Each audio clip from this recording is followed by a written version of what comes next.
Now the next agreement, which is expressly declared to be void as per the Indian Contract Act, and that next agreement expressly declared to be void क्या है देखो, जिसे हम already discuss कर चुके हैं. Point number 5, that is agreement made without consideration. हाँ, आपको याद होगा हमने discuss किया था for the creation of a valid contract. हाँ, एग्रीमेंट में कंसिडरेशन का होना बहुत ज्यादा जरूरी है. अगर एग्रीमेंट कंसिडरेशन के बिना किया गया है तो as a general rule agreement क्या हो जाता है बोलो, वॉइड हो जाता है. हाँ, agreement without consideration is considered as a void. But आपको याद है ना, it was subject to certain exceptions. हाँ, वो एक्सेप्शंस याद है क्या क्या डिस्कस किए थे. हाँ, नंबर 1 एक्सेप्शन क्या डिस्कस किया था, that was love and affection. N agreement made under love and affection between the parties who are standing in a near relation, and it is writing and it is registered, then an agreement even though made without consideration will be considered as a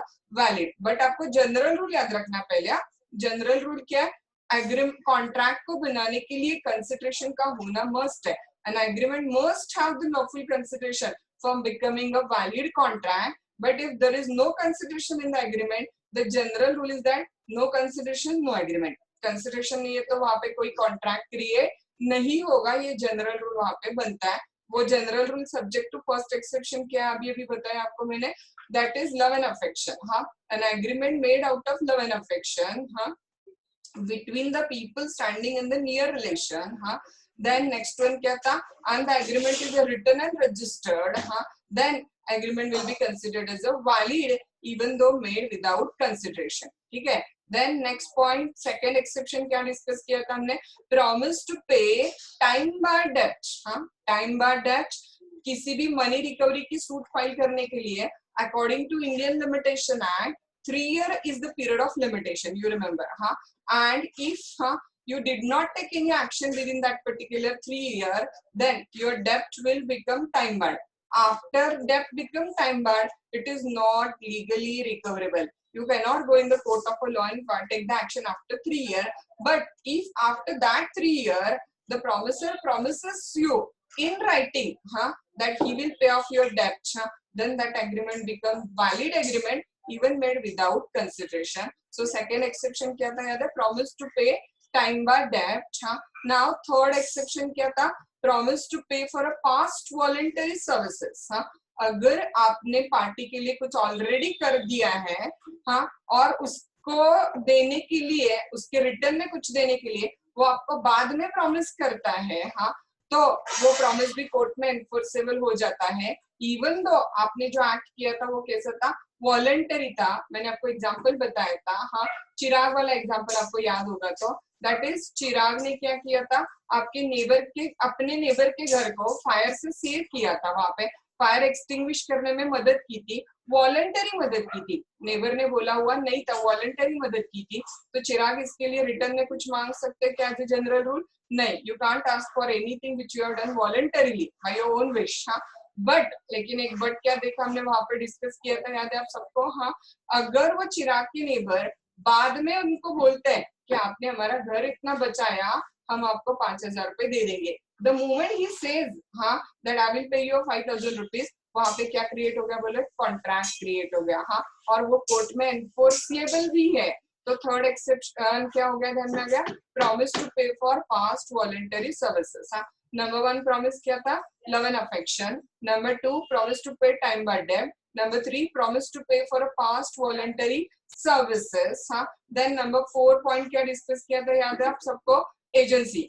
agency को create करने के लिए किसी consideration की जरूरत नहीं होती है. हाँ, क्योंकि एजेंट को अपॉइंट करते हुए हम उसको कुछ भी कंसिडरेशन नहीं देते हैं. एजेंट का कंसिडरेशन कब होता है बोलो, जिस काम के लिए उसको अपॉइंट किया है वो काम जब वो कंप्लीट कर देगा उसके बाद उसको उसका क्या मिल जाएगा, कंसिडरेशन वहां पे मिल जाएगा. What the point? So you are getting what agency के लिए भी नो कंसिडरेशन, नो कॉन्ट्रैक्ट, ये रूल एप्लीकेबल नहीं है. कंसिडरेशन ना भी हो तो भी वहां पे कॉन्ट्रैक्ट क्या हो जाता है, क्रिएट हो जाता है in the case of a agency. हाँ, देन नेक्स्ट एक्सेप्शन क्या देखा था, याद है हमने, बेलमेंट. हाँ, लेकिन वहां पे आपको बताया था मैंने, bailment are 2 type, gratuitous bailment and non gratuitous bailment. हाँ, ओनली ग्रेटिट्यूस बेलमेंट जो है, मतलब जो हम लोग फ्रीली करना चाहते हैं ना, जैसे मैंने आपको एग्जांपल बताया था कि आपके फ्रेंड को आपने बुक दिया फॉर एग्जाम, हाँ, और उसको बोला वो गरीब है तो आपने उसको ऐसे हेल्प के लिए बुक्स अपने सारे दे दिए और बोल दिया कि एग्जाम के बाद बुक्स वापस दे देना, तो ये वाला बिलमेंट कैसा बोलो, विदाउट कंसिडरेशन है और फिर भी ये बिलमेंट वैलिड है, हाँ। तो non gratitude bailment even though made without consideration are considered as a valid, ये उसका क्या हो गया बोलो, एक्सेप्शन कंसिडर किया गया। एंड लास्ट पॉइंट क्या था याद है आप सबको, दैट इज हाँ charity was the last exception for this particular point, हाँ। चैरिटी के प्रोमिसेस में only charity promise is not enforceable in the court of law, क्योंकि ह्यूमन टेंडेंसी से ना हम लोग चैरिटी के बहुत सारे प्रोमिसेस ऐसे ही कर देते हैं लेकिन उसको कोई परफॉर्म करता नहीं है।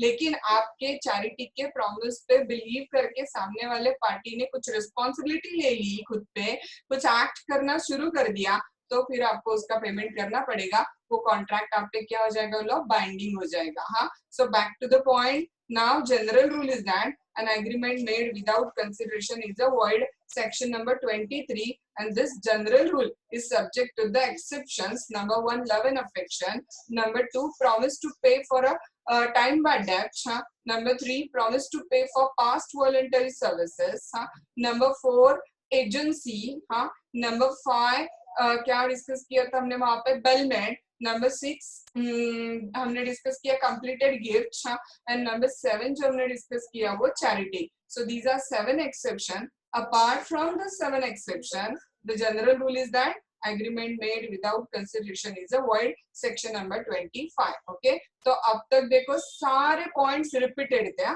जो हमने ऑलरेडी डिस्कस किए हुए हैं इन डिटेल, हाँ, जो बस यहाँ पे रिपीट आए इसीलिए मैंने आपको रिपीट ऑलरेडी रिवीजन फॉर्म में सब कुछ बता दिया। Number 1 agreement which is expressly declared to be void, क्या बोलो, agreement made by incompetent party, section 11।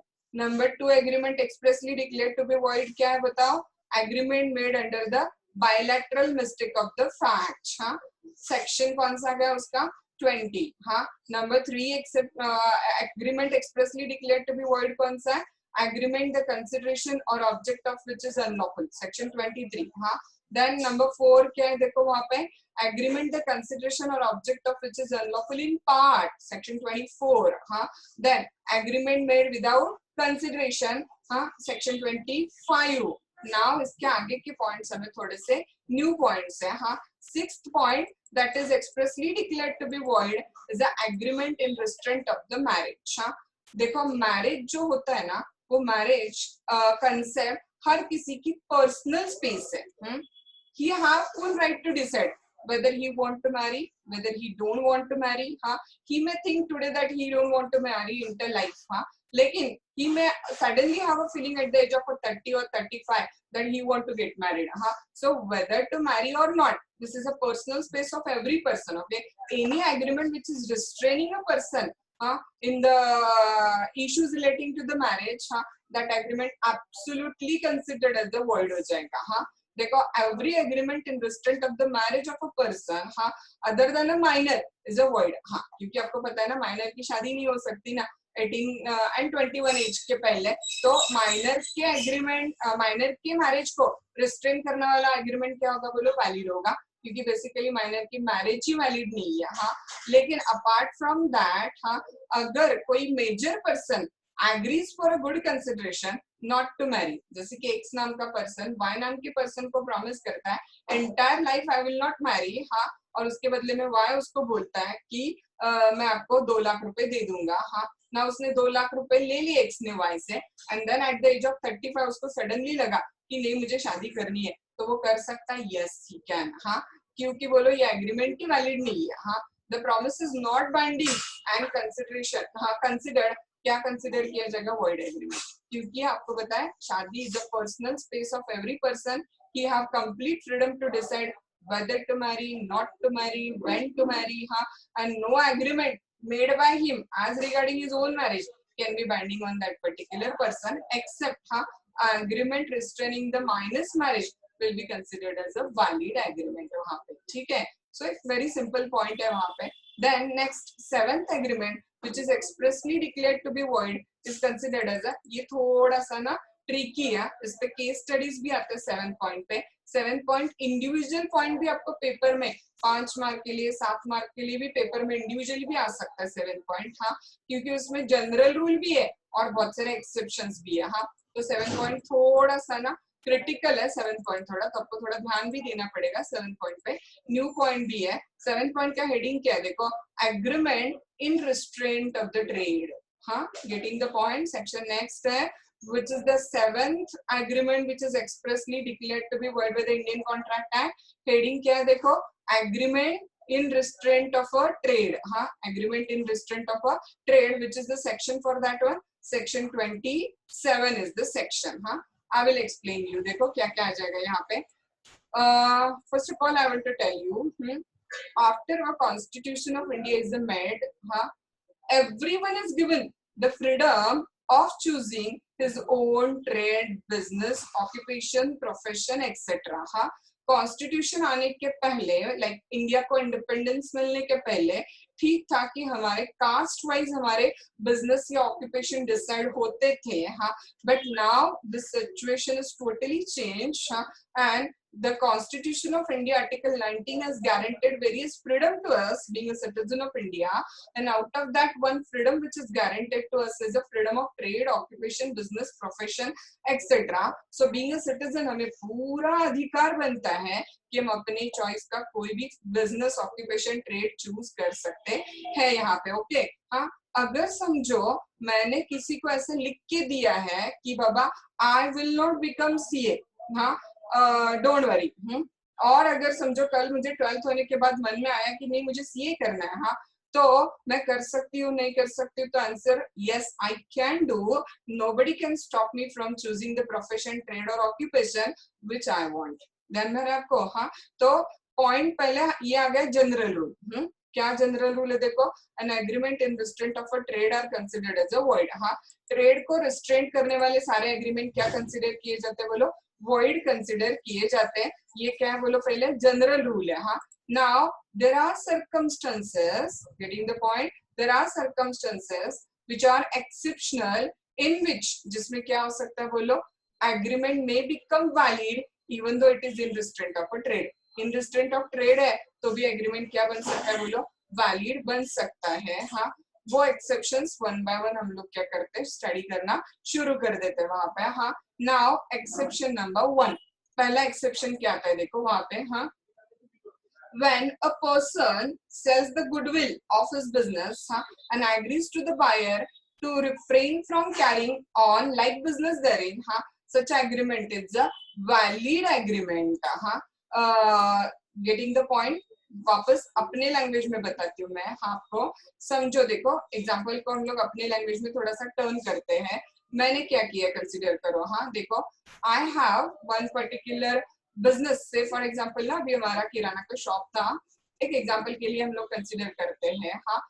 the name of my kirana shop was, say for example, suppose now Anand Traders, हाँ, and it has become a good brand in Ichalkaranji में वो एक अच्छा खासा good brand बन चुका था समझो, हाँ, जिसका एक गुडविल था कि कोई भी उस दुकान में आता था तो हाँ इस दुकान का माल है ना, नो इश्यू, हाँ, ऐसा एक अच्छा खासा गुडविल मेरा इचलकरंजी में बना हुआ है समझो, हाँ। मैं ना ये बिजनेस बेचना चाहती हूँ, बंद करना चाहती हूँ, तो मुझे वो पूरा का पूरा बिजनेस विद गुडविल सेल करना था, हाँ।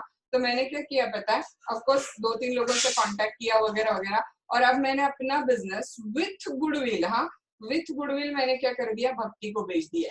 देन मेरा I am a seller, Bhakti is a buyer, and I have sold to the Bhakti my entire business, हाँ, विद गुडविल, पूरा का पूरा बिजनेस मैंने कैसे सेंड कर दिया उनको, गुडविल के साथ में बिजनेस सेल कर दिया, हाँ। अभी देखो एक जस्ट इमेजिन करो, भक्ति को आनंद ट्रेडर्स नाम से मैंने वो गुडविल सेल कर दिया है, और मैं ना भक्ति के बराबर दुकान के साइड में और एक दुकान डाल के बैठी हूँ सेम बिजनेस का, हाँ। तो डेफिनेटली भक्ति को इतना बड़ा परचेस करके और गुडविल के पैसे देके फायदा क्या होगा बोलो, क्योंकि जैसे आनंद ट्रेडर्स इस गुडविल का वैल्यू है ना, वैसे 20-25% मेरा भी वैल्यू होगा ना, क्योंकि वो गुडविल मैंने बनाया है। तो शायद कुछ लोग आनंद नाम को देख के जाते होंगे और कुछ लोग कैसे जाते होंगे बोलो वहां पे, they may went through the my identification. तो डेफिनेटली भक्ति के बिजनेस पे क्या होगा बोले, इम्पैक्ट होगा ना। इतना गुडविल के लिए 7-8 लाख रुपए देके उनको क्या फायदा हो जाएगा वहां पे, नथिंग। तो अगर मैं भक्ति को जब पूरा entire business with goodwill sell कर रही हूँ, when I am selling Bhakti the entire business with goodwill, मैं उनको प्रॉमिस करती हूँ कि Bhakti I will not carry on the similar business, हाँ Bhakti I will not carry on the similar business within a certain area for a certain specified period, हाँ तो ये agreement valid है even though agreement in restrict of a trade है। भले ही मेरे freedom of trade पे restriction लग रहा है लेकिन ये एग्रीमेंट वैलिड है। लेकिन याद रखो Bhakti I will not do similar business entire my life, हाँ and in neither area of the world, हाँ ये अनरीजनेबल होगा। हाँ मुझे क्या बोलती हूँ मैं, भक्ति for specified period, reasonable period for a specified area, हाँ लाइक चलो इचलकरंजी में ये ब्रांड है ना, तो आई will not put out similar business in the Ichalkaranji. हाँ तो अगर मैं भक्ति को वो रीजनेबल रिस्ट्रिक्शन डाल के टर्म बताती हूँ, रीजनेबल रिस्ट्रिक्शन क्या होगी ध्यान में आ गया आपको, एक स्पेसिफाइड पीरियड के लिए with in a specified area अगर मैं सिमिलर बिजनेस नहीं करती हूँ, ऐसा प्रॉमिस अगर मैंने किया है तो वो एग्रीमेंट क्या कंसिडर किया जाएगा बोलो, agreement will be considered as a valid even though it is without consideration. भले ही वो विदाउट कंसिडरेशन है स्टिल एग्रीमेंट क्या कंसिडर किया जाएगा, वैलिड एग्रीमेंट कंसिडर किया जाएगा। वहां पे एक्सेप्शन नंबर 1 नोट डाउन करके रखो। अगर समझो जिनके पास मॉड्यूल है ना वो उसको ना ऐसे प्रॉपर नाम भी डाल सकते हो, वहां पे आप नंबर दे सकते हो उसको एक्सेप्शन नंबर 1 करके। हाँ अगर आप लोगों के सामने मॉड्यूल है किसी के सामने तो ऐसे मेंशन करो, वो जो पहली लाइन है agreement by which a person is restrained from exercising a lawful profession trade और business of any kind is to that extent void. इतना हेडिंग है, इसको अंडरलाइन करके उसको क्या बोल के रखो, उसको बोल के रखो जनरल रूल। हाँ और उसके बाद में नीचे छोटा सा एक पॉइंट साइड में बट के वहां पे करके रखो एक्सेप्शंस। हाँ और एक्सेप्शन में थर्ड लाइन है ना, वहां पे थर्ड लाइन से शुरू कर दो, नंबर 1 डाल दो वहां पे। फर्स्ट एक्सेप्शन क्या हो जाएगा बोलो वहां पे, exception number 1 when a person sell the goodwill of the business and agrees with the buyer to refrain from carrying on similar business within specified local limit, so long as the buyer or his successor in interest carries on like business therein, such a agreement is a valid। वो agreement क्या हो जाएगा बोलो, valid हो जाएगा वहां पे। हाँ सो वहां तक क्या आ जाएगा याद है आपको, हमारा एक्सेप्शन नंबर क्या कंसिडर किया जाएगा, उसको एक्सेप्शन नंबर 1 कंसिडर किया जाएगा वहां पे। हाँ नाउ देखो आगे पॉइंट नंबर 2 एक्सेप्शन पे आ जाते हैं हम लोग। हाँ पार्टनरशिप में वो एक्सेप्शन है अभी। हाँ पॉइंट नंबर 2 पे जो एक्सेप्शन है वो पार्टनरशिप वाला एक्सेप्शन है। सेक्शन 36 ऑफ इंडियन पार्टनरशिप वहां पे आती है। कौन सा सेक्शन, पार्टनरशिप एक्ट का सेक्शन 36 वहां पे आता है, जहाँ पे क्या दिया देखो, if an outgoing partner make an agreement with a continuing partner, that he will not carry on any business similar to that of the firm within a specified period, within a specified local limit, such an agreement, though in restraint of a trade, will be valid if the restrictions imposed are reasonable। हाँ so under से लेकर reasonable तक 2 number डाल के रखो, उसको हम लोग एक्सेप्शन नंबर क्या बोलेंगे, 2 बोलेंगे। आपको एग्जांपल बताती हूँ इसका भी। हाँ एक्सेप्शन नंबर 2 का, ताकि आपको वो पूरा क्लियर हो जाए।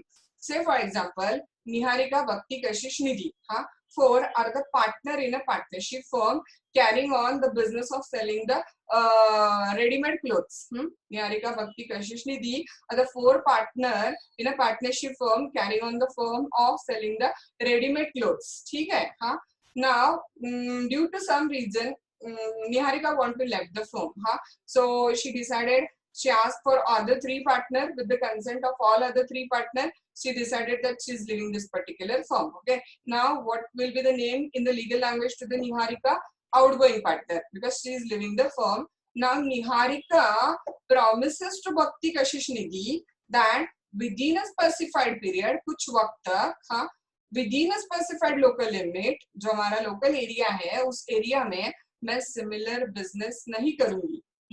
तो ये एग्रीमेंट भी वैलिड है, क्योंकि आपको पता है ना वापस। हाँ अगर समझो निहारिका फर्म छोड़ रहे हैं, हाँ तो और बेसिकली निहारिका ही ज्यादा बिजनेस देखते थे। हाँ तो डेफिनेटली आपको पता है क्या होगा, अगर निहारिका सिमिलर बिजनेस दूसरे नाम से भी शुरू करते हैं तो भी ज्यादातर लोग किसके पास चले जाएंगे, निहारिका, क्योंकि गुडविल होता है नो डाउट। हाँ लेकिन गुडविल के साथ गुडविल बनाने वाले की भी एक इमेज होती है ना वहां पे, सो देयरफॉर अगर निहारिका एक आउटगोइंग पार्टनर है और वो रिमेनिंग 3 पार्टनर को प्रॉमिस कर रहे हैं कि आई will not carry on the similar business with in specified period and with in a specified local limit, then the agreement will be considered as a void even though it is putting a restriction on the Niharika's right of freedom of trade. Niharika के freedom of trade पे ये restriction भी डाल रहा है तो भी agreement क्या कंसीडर किया जाएगा, बोलो वैलिड एग्रीमेंट कंसीडर किया जाएगा वहां पे। Getting the point? हाँ, ध्यान में आप सबको वहां पे एक्सेप्शन नंबर क्या था, ये पार्टनरशिप एक्ट का सेक्शन 36, जिसमें एक्सेप्शन नंबर क्या मिला हमें,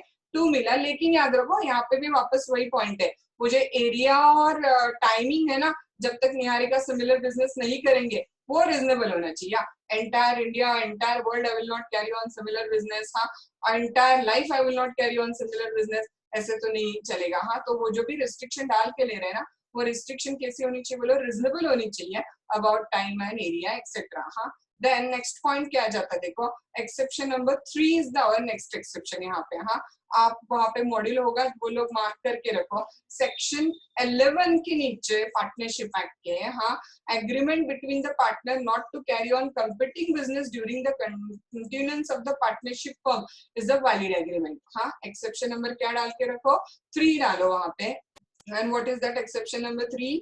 मार्किंग किया, agreement between partner not to carry on competing business during the continuance of partnership is a valid। हाँ, एक्चुअली कैसे होता है पता आपको, जब ना we'll take out an example कि अंजलि, खुशी, चिराग और निधि ऐसे चारों मिला के एक पार्टनरशिप फर्म का बिजनेस कर रहे हैं। हाँ, अंजलि, खुशी, चिराग और निधि ऐसे चारों मिला के एक फर्म निकाली हुई है उन्होंने और उनका बिजनेस चल रहा है। तो जनरली क्या होता है पता है आपको, जनरली ऐसे होता है कि आप चाहो तो दूसरा बिजनेस भी कर सकते हो, हाँ, कोई इश्यू नहीं है वहां पे। लेकिन अगर इन्होंने अपने एग्रीमेंट में डाल के रखा है कि जब तक हम लोग पार्टनर है ना, तब तक हम लोग फर्म का कंपीटिंग बिजनेस नहीं करेंगे। Getting the point? अगर इन्होंने एग्रीमेंट बनाया है कि जब तक हम लोग फर्म में पार्टनर है तब तक हम लोग कंपीटिंग बिजनेस नहीं करेंगे, दूसरा अपना पर्सनल, हाँ, सोल प्रोप्राइटरशिप या कोई भी अदर फॉर्म में, हाँ, तो ये एग्रीमेंट भी वैलिड है। क्योंकि देखो जनरली क्या होता है ना, अगर मेरा एक सोल प्रोप्राइटरशिप क्लॉथ शॉप है और मेरा एक पार्टनरशिप में भी क्लॉथ शॉप है, तो ऑफकोर्स मेरा सोल प्रोप्राइटरशिप क्लॉथ शॉप मेरे लिए प्रायोरिटी होगा ना, क्योंकि उसको मैं ऑफकोर्स क्या करूंगी, बोलो फर्स्ट प्रायोरिटी दूंगी वहां पे। हाँ, तो getting the point what I am saying you here, हाँ, the point which is saying here is that one कि हाँ, अगर आप फर्म में पार्टनर हो और तब तक आप कोई कंपीटिंग बिजनेस नहीं करोगे, ऐसा एग्रीमेंट आपने किया है, तो वो एग्रीमेंट भले ही आपके फ्रीडम ऑफ बिजनेस ट्रेड पे रिस्ट्रिक्शन ला रहा है, तो भी वो एग्रीमेंट क्या कंसीडर किया जाएगा, बोलो वैलिड एग्रीमेंट कंसीडर किया जाएगा वहां पे। हाँ, getting the point? Point number, exception number कितना आ गया, बोलो यहाँ पे exception number 3। When you are a partner in a partnership firm, during that period, you will not carry on any competing business during the continuance of the firm, is a valid agreement, even though it is putting a restriction on your freedom of trade business occupation। Exception number 1, selling of goodwill था। Exception number 2, outgoing partner का था। Exception number 3, not to carry on competing business when you are a partner in a firm है। Now exception number 4 जो है ना, वो exception number 4 क्या है, देखो वहां पे, हाँ, an agreement of the service is the next exception है वहां पे, हाँ, by which employee bind himself during the term of his agreement not to compete with his employer, हाँ, is also not in restraint of a trade। हाँ, इसका मतलब समझाती हूँ मैं आपको। हाँ, देखो क्या हो गया, एक मॉडल में एग्जांपल दिया और बहुत बार ऐसे होता भी इन प्रैक्टिकल लाइफ आल्सो। जो डॉक्टर्स होते हैं ना, अगर किसी हॉस्पिटल में ना डॉक्टर के पोस्ट के लिए, से फॉर एग्जांपल एक सर्जन की पोस्ट के लिए एडवर्टाइजमेंट इशू किया, हाँ, many people came, gave an interview and Mr. X was selected as a surgeon for that particular post। हाँ, अब ना उस हॉस्पिटल की one of the term of service क्या है पता है, कि जब तक आप हमारे हॉस्पिटल में जॉब कर रहे हो आप प्राइवेट प्रैक्टिस नहीं करोगे। Getting the point? जब तक आप हमारे हॉस्पिटल में प्रैक्टिस कर रहे हो या जॉब कर रहे हो तब तक आप प्राइवेट प्रैक्टिस नहीं करोगे। तो क्या ये एग्रीमेंट या ये term in restraint of trade है क्या? तो लॉ कहता है कि नहीं है। हाँ, क्योंकि बहुत सारे हॉस्पिटल्स प्रेफर करते हैं कि अगर हाँ वो प्राइवेट प्रैक्टिस करेगा तो ऑफकोर्स उसका पूरा ध्यान ज्यादा किस पे रहता है, हॉस्पिटल में तो पगार आता ही रहता है ना उसको, तो it doesn't have the bearing in mind about job, हाँ क्योंकि सैलरी तो अपने आप जमा होने ही वाली है, तो उसका पूरा अटेंशन ज्यादा किस पे रहता है जनरली, फिर उनका प्राइवेट प्रैक्टिस पर टेंशन ज्यादा रहता है। इसलिए हॉस्पिटल पुट अ रिस्ट्रिक्शन कि till the time you are working in our hospital you will not be, क्या नहीं होगा वहां पे allowed to do this kind of things, हाँ like your private practice etcetera वहां पे। तो क्या ये एग्रीमेंट वैलिड है? Yes, this agreement is a valid agreement. हाँ लेकिन यहाँ पे बट क्या याद रखना, आपको याद है कि जब तक आप जॉब पे हो ना तब तक जो भी सही है वो रिस्ट्रिक्शन आप पे डाले जा सकते हैं, लेकिन अगर समझो आपने ऐसे लिख के दिया है कि यहाँ का जॉब छोड़ने के बाद भी मैं प्राइवेट प्रैक्टिस नहीं करूंगा, हाँ तो क्या वो एग्रीमेंट वैलिड होगा? क्या नहीं, वो एग्रीमेंट वैलिड नहीं है, वो इन रिस्ट्रेंट ऑफ ट्रेड है। सोचो ना, अगर मैं एमबीबीएस हूँ और मैं जॉब छोड़ने के बाद भी प्राइवेट प्रैक्टिस नहीं करूंगी, ऐसे अगर मैंने लिख के दिया, या कोई कंप्यूटिंग बिजनेस फर्म ज्वाइन नहीं करूंगी ऐसे लिख के दिया, तो अगर मैं एमबीबीएस हूँ तो मैं कोर्ट में जाके प्रैक्टिस तो नहीं कर सकती हूँ ना, या वाइस वर्सा। अगर मैं एलएलबी और फर्म छोड़ने के बाद फर्म को लिख के देती हूँ कि मैं एडवोकेट की प्रैक्टिस या एडवोकेट से रिलेटेड कोई भी ऑक्यूपेशन प्रोफेशन नहीं करूंगी, तो फिर मैं क्या करूँ? मुझे कुछ आता ही नहीं ना एलएलबी छोड़ के। सो आप जॉब छोड़ने के बाद क्या करोगे ये आपकी ओन प्रायोरिटी है। हाँ तो रिस्ट्रिक्शन डाली जा सकती है सर्विसेज में, बट वो रिस्ट्रिक्शन कब तक होगी बोलो? Till the time you are in the job of that particular person, restrictions will be there. Once you left the job of that person, then no restriction will be there. फिर वहां पे कोई भी restriction होंगी नहीं, ध्यान में आ रहा है आपको? सो एक्सेप्शन नंबर 4 क्या था? रिमाइंड करके लो, मार्क करके लो।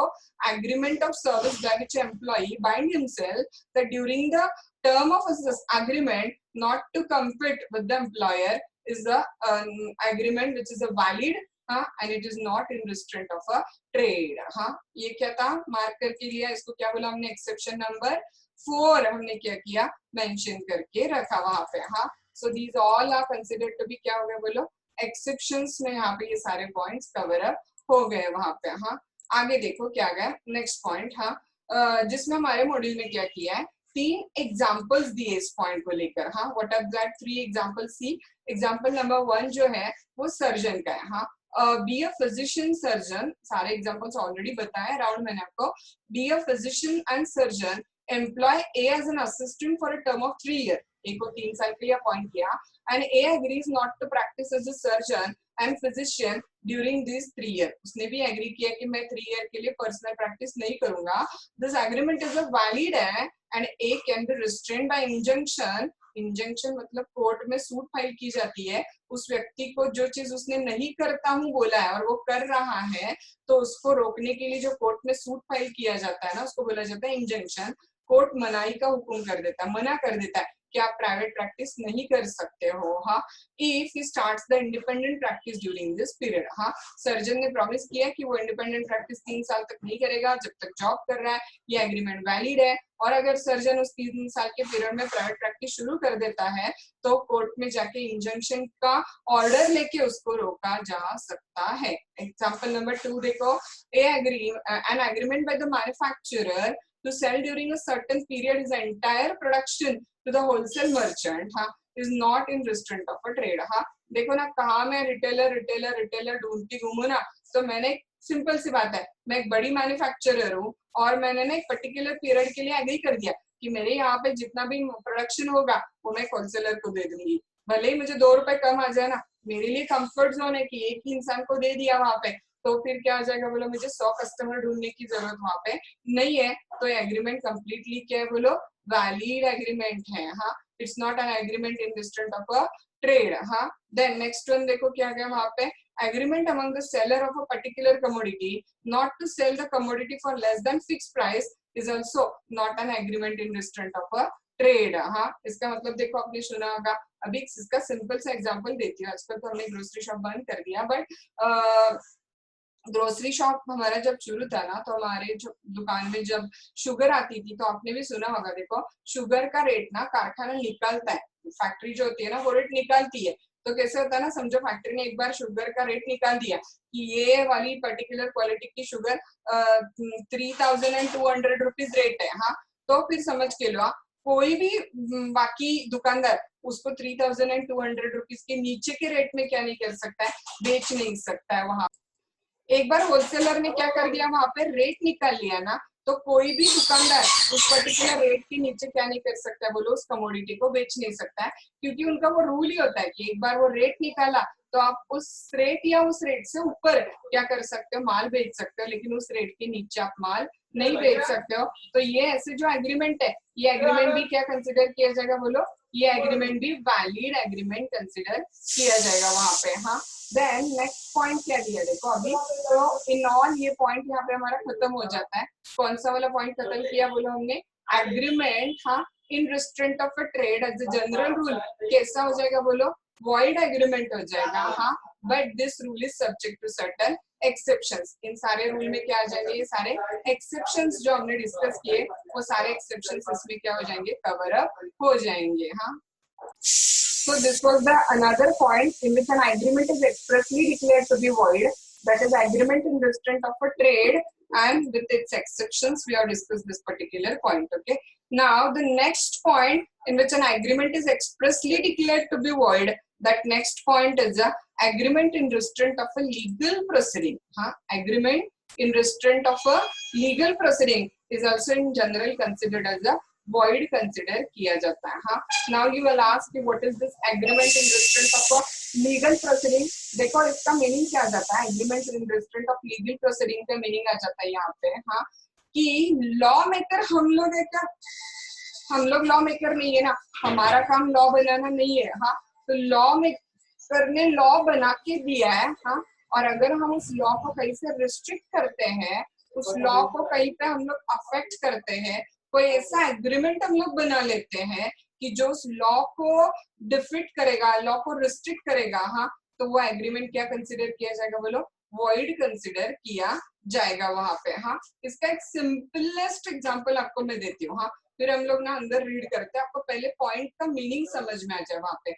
देखो आप सबने ना एटलीस्ट इतना जनरल सुना होगा, देखो अगर कोई वर्कर काम पे काम करते हुए उसको कोई इंजरी हो जाती है ना, तो हमारे यहाँ पे एक लॉ है called as a workmen's compensation act 1923। हाँ, now according to this particular law उस वर्कमैन को क्या मिल जाता है, बोलो कंपनसेशन मिल जाता है। किस चीज का कंपनसेशन मिल जाता है उसको, उसको जॉब पे कुछ इंजरी हुई तो उसका कंपनसेशन उसको मिल जाता है। हाँ, अभी समझो उस वर्कमैन को जब एम्प्लॉयर ने काम पे रख के लिया था तो उसके साथ एक एग्रीमेंट कर दिया था कि आप जब तक हमारे काम पे हो, during that period, even though you get injured in our factory, we will not be liable to pay any kind of the compensation to you।